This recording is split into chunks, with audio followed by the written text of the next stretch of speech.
नमस्कार, मैं हूं आपके साथ नीलूफर अंसारी। आप देख रहे हैं एसएफटी न्यूज। आइए नजर डालते हैं आज की बड़ी खबर पर। वाराणसी में एक पत्रकार पर फर्जी रंगदारी का मुकदमा दर्ज कराने की साजिश के आरोप को लेकर सैकड़ों पत्रकारों ने प्रशासन से न्याय की गुहार लगाई है। नेशनल मीडिया हेल्पलाइन और राष्ट्रीय पत्रकार परिषद के सदस्यों ने एडिशनल सीपी राजेश सिंह और सीएमओ डॉक्टर संदीप चौधरी को ज्ञापन सौंपा। पत्रकारों का कहना है कि उन्होंने एक अस्पताल में पैरामेडिकल स्टाफ द्वारा मरीज का ऑपरेशन करने की खबर चलाई थी, जिसके बाद अस्पताल संचालक और कुछ तथाकथित पत्रकारों ने मिलकर उनके खिलाफ झूठा मुकदमा दर्ज कराने की कोशिश की। एडिशनल सीपी ने एसीपी राजा तालाब को जांच के आदेश देते हुए कहा कि किसी पत्रकार पर बिना साक्ष्य मुकदमा दर्ज नहीं किया जाएगा। वहीं सीएमओ वाराणसी ने अस्पतालों की जांच के लिए डिप्टी सीएमओ को निर्देश दिए हैं।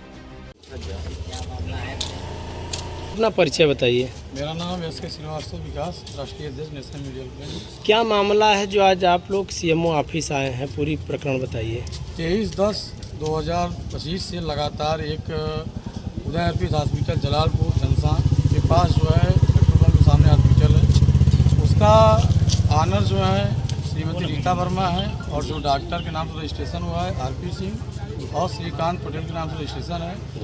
उस जाँच में नवीन सिंह अराजी लाइन के अधीक्षक डॉक्टर साहब द्वारा एक रिपोर्ट लगाई गई IRS पे कि डॉक्टर उदय वर्मा जो क्लिनिक के पैरामेडिकल स्टाफ हैं, उन्हीं के हॉस्पिटल के अंदर का ऑपरेशन थिएटर का उनका ऑपरेशन करते हुए एक photo social media internet platform पर वायरल हुई। उसका संज्ञान लेकर के हमने अधीक्षक साहब से वार्तालाप किया। उनकी रिपोर्ट के तहत जो है मैंने खबर लगाया कि पैरामेडिकल स्टाफ ऑपरेशन करते दिख रहे हैं, यह गलत है। और मैंने लगातार 8 दिन तक खबर इनके खिलाफ लगाया। इन्होंने मिर्जापुरा थाने में एक हमारे और उपेंद्र उपाध्याय राष्ट्रीय अध्यक्ष संगठन राष्ट्रीय पत्रकार परिषद के उनके ऊपर जो है फर्जी रंगदारी की एप्लीकेशन दे करके कार्रवाई की मांग की। हम लोग को सूचना हुई, हमने तत्काल सूचना के उपरांत ही मैंने आज माननीय मुख्यमंत्री पोर्टल पर आशंका जता दिया कि हमारे ऊपर फर्जी मुकदमा और कभी भी कोई आपत्ति घटनाएं हो सकती है जो है। उसके बाद हमने जो है मुकदमे को स्पंज कर जांच के लिए जो है माननीय अपर पुलिस आयुक्त राजेश कुमार सिंह के आज एप्लीकेशन दिया हूँ। वहाँ के बाद मैंने मुख्य चिकित्सा अधिकारी वाराणसी डॉक्टर संदीप चौधरी को एप्लीकेशन देकर उनके सभी हॉस्पिटल को, जितनी जगह उनकी हॉस्पिटल चल रही है, जो उनका कृत्य है, जो उनकी यहाँ घटनाएँ हुई हैं, सभी को नोट कराते हुए सीएमओ साहब से जांच कर आवश्यक कार्रवाई की मांग की। दोनों जगह से क्या आश्वासन मिला है? एक जगह से एसीपी साहब को डायरेक्ट आदेश हुआ है कि पत्रकारों के खिलाफ कोई मुकदमा दर्ज नहीं होगा, जांच किया जाएगा। और दूसरे जगह से इन्होंने सहयोग का जो है आश्वासन दिया है और विधिक कार्रवाई जो इनके विधि संगत कार्रवाई होगी वो कार्रवाई का आश्वासन दिया है। क्या कहना चाहेंगे आप? ऐसे अक्सर देखा जाता है पत्रकारों के ऊपर फर्जी मुकदमा किया जाता है खबर चलाने को लेकर, इसको लेकर क्या मांग करेंगे आप अपने संगठन के? यही है कि माननीय मुख्यमंत्री जी आप लखनऊ में बैठे हैं और ये वाराणसी माननीय प्रधानमंत्री का संसदीय क्षेत्र है। भारत के प्रधानमंत्री वो बाद में है, पहले वो बनारस के हम लोग के सांसद हैं। तो उनसे मांग है कि जैसे पीएमओ कार्यालय यहाँ पे आपने बनाया है जनता के जनसंपर्क के लिए, वैसे पत्रकारों के लिए एक यहाँ पे कार्यालय बनाया जाए। उनकी जाँच उस कार्यालय के आदेश पे हो, न कि किसी अधिकारी के किसी के आरोप लगाने पर तत्काल मुकदमा दर्ज हो। जी, आप अपना परिचय बताइए। मेरा नाम उपेंद्र उपाध्याय, मैं राष्ट्रीय पत्रकार परिषद पत्रकार संगठन का राष्ट्रीय अध्यक्ष हूँ। क्या मामला है आज आप लोग सीएमओ ऑफिस आए हुए हैं? मामला इसमें ये है कि 23/10/25 से एक खबर हमारे और नेशनल मीडिया हेल्पलाइन के राष्ट्रीय अध्यक्ष विकास श्रीवास्तव जी के द्वारा चलाया जा रहा था। किस प्रकरण में खबर था ये? खबर ये था कि एक अर्पित हॉस्पिटल है जलालपुर जनसा स्थित, उसमें वो उसकी ऑनर हैं रीता वर्मा और रजिस्ट्रेशन जो हुआ है डॉक्टर आरपी सिंह और इनके श्रीकांत पटेल के नाम पर। तो उसमें एक फ़ोटो वायरल हुआ डॉक्टर उस रीता वर्मा के पति के द्वारा, उदय वर्मा के द्वारा, कि वो ऑपरेशन कर रहे हैं। ऑपरेशन करते हुए उनका ऑपरेशन थिएटर का एक फ़ोटो वायरल हुआ सोशल मीडिया पर। तो अराजी लाइन के अधीक्षक, वो क्या है वहाँ पे, क्या है? हाँ, नहीं, वही हम बता रहे हैं आपको। वहाँ डॉक्टर अराजी लाइन के अधीक्षक डॉक्टर नवीन सिंह द्वारा एक रिपोर्ट लगाई गई थी कि उदय वर्मा डॉक्टर नहीं है बल्कि एक पैरामेडिकल स्टाफ है। तो उस रिपोर्ट के आधार पर हमने डॉक्टर नवीन सिंह से बात किया, वार्ता किया कि आप द्वारा एक रिपोर्ट लगाई गई है कि डॉक्टर उदय वर्मा डॉक्टर नहीं बल्कि एक पैरामेडिकल स्टाफ है। नवीन सिंह है कौन है ये? नवीन सिंह आराजी लाइन के अधीक्षक हैं जी, आराजी लाइन CSC के जी। अधीक्षक हैं। तो उनसे हमने वार्ता किया तो उनको बताया हमने, तो उन्होंने कहा कि नहीं, अगर पैरामेडिकल स्टाफ होकर के वो ऑपरेशन कर रहे हैं तो ये गलत है। तो हमने वहीं उनका वर्जन मान करके हमने उनसे कहा भी कि हम आपका यहीं वर्जन लगा देते हैं खबर में। तो हम लोगों ने खबर लगाया, लगातार 6-7 दिन खबरें चली। उसके बाद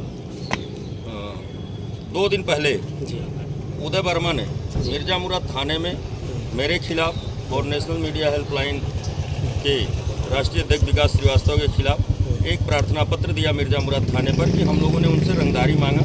ये कहा कि हमको महीना दीजिए, नहीं तो हॉस्पिटल नहीं चलने देंगे, फर्जी तरीके से।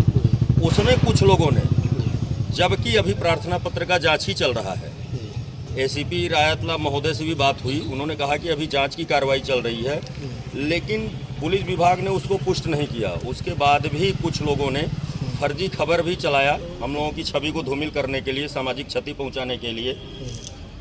तो हालांकि उसका भी स्क्रीनशॉट लेकर के हमने प्रिंट आउट निकाल लिया है, उनके खिलाफ भी कार्रवाई की मांग की है हमने। तो हम लोग आए थे CP साहब के यहाँ, वहाँ CP साहब से मुलाकात नहीं हुई, अपर पुलिस आयुक्त महोदय से मुलाकात हुई, राजेश सिंह जी से। तो उनको ज्ञापन दे करके वहाँ से क्या आश्वासन मिला? वहाँ से आश्वासन मिला कि ACP साहब को उन्होंने आदेश किया कि पत्रकारों के खिलाफ कोई मुकदमा नहीं लिखा जाएगा, उसका जाँच करवाइए आप। फिर उसके बाद हम लोग आए हैं मुख्य चिकित्सा अधिकारी के यहाँ आए थे, यहाँ भी हम लोगों ने ज्ञापन दिया, बताया हम लोगों ने। यहाँ से क्या आश्वासन? यहाँ से आश्वासन मिला है कि सहयोग करेंगे, कार्रवाई करेंगे। वो सारे हॉस्पिटलों का नाम नोट कराया गया है।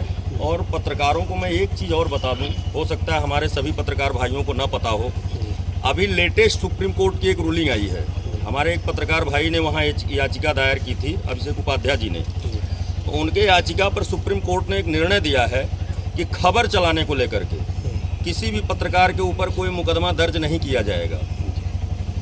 इसकी जानकारी हम आपके चैनल के माध्यम से, मीडिया के माध्यम से हम अपने सभी पत्रकार भाइयों को ये जानकारी जरूर दे देना चाहते हैं कि किसी के एप्लीकेशन देने से वो डरे ना कि हमारे खिलाफ मुकदमा हो जाएगा। और मैं आपके चैनल के माध्यम से मैं जो एप्लीकेशन दे रहे हैं मैं उनको भी बता देना चाहता हूं कि अगर वो ये सोचते हों कि फर्जी तरीके से एप्लीकेशन दे करके हम उनको अर्दब में ले लेंगे, उनके कलम को रोक देंगे, खबर चलाने से रोक देंगे, तो ये उनकी सबसे बड़ी भूल है। क्योंकि हमारी कलम तो किसी भी दशा में नहीं रुकेगी। हम अगर फर्जी मुकदमा होता है तो हम उसको भी अपने ऊपर लेने के लिए तैयार है। उसके लिए सिर्फ पुलिस नहीं बैठी है, उसके लिए माननीय न्यायालय भी बैठे हैं। तो हम माननीय सर्वोच्च न्यायालय के जजमेंट को लेकर के हम उच्च न्यायालय भी जाएंगे और ज़रूरत पड़ेगी तो सर्वोच्च न्यायालय भी दिल्ली भी जाएंगे हम। आपका कहना है कि डॉक्टर ने फर्जी एप्लीकेशन दिया है, तो इस पे आपकी क्या रणनीति है आपकी टीम की?